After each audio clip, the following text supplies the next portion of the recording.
गांव के एक कोने में बसा हुआ था एक छोटा सा परिवार। रामदयाल, उसकी पत्नी सीता और उनका बेटा गोपाल।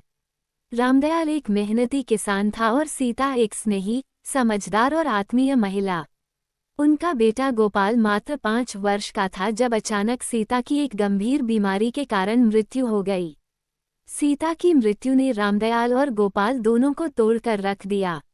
लेकिन समय के साथ जिंदगी फिर पटरी पर आने लगी। गांव वालों और बुजुर्गों की सलाह पर रामदयाल ने दूसरी शादी कर ली। नई पत्नी का नाम था ललिता। ललिता एक विधवा थी जिसकी कोई संतान नहीं थी।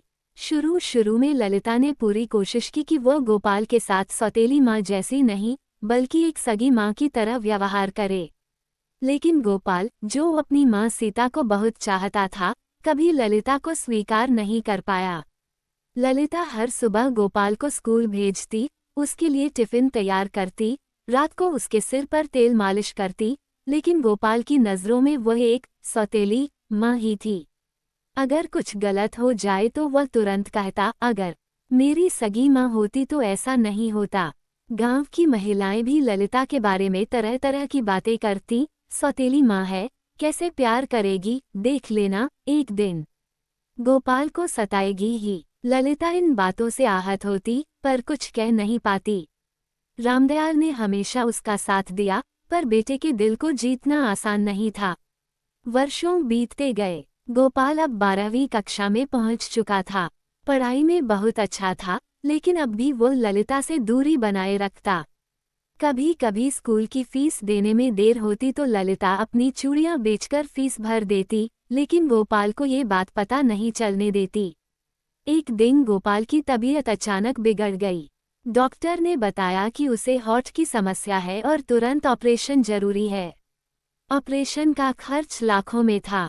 रामदयाल के पास इतनी रकम नहीं थी। रामदयाल जब हार मानकर बैठ गया तो ललिता चुपचाप अपने मायके से मिले सारे जेवर और पुश्तैनी जमीन के कागज लेकर अस्पताल पहुंची और सब कुछ बेचकर गोपाल का ऑपरेशन करवाया। ऑपरेशन सफल हुआ। गोपाल ठीक होने लगा। एक दिन उसने सुना कि पिताजी और माँ ललिता बात कर रहे हैं। तुमने अपने सब जेवर और जमीन बेच दी, लेकिन बेटे को बचा लिया। ललिता बोली, माँ होना सिर्फ जन्म देने से नहीं होता, माँ वो होती है जो संतान के लिए सब कुछ त्याग दे।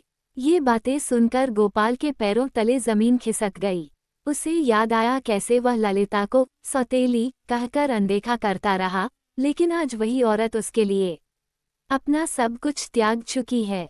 उस रात गोपाल ने ललिता के पास जाकर पहली बार कहा, माँ मुझे माफ कर दो। ललिता की आंखों में आंसू आ गए और गोपाल ने उन्हें गले से लगा लिया।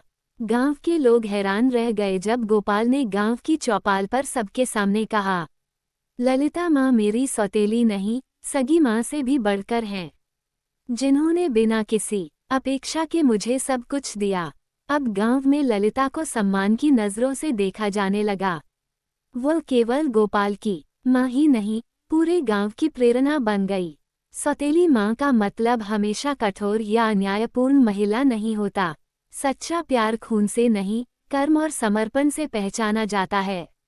रिश्तों को समझने में समय लग सकता है, पर जब दिल से अपनाओ तो हर रिश्ता सगा बन जाता है।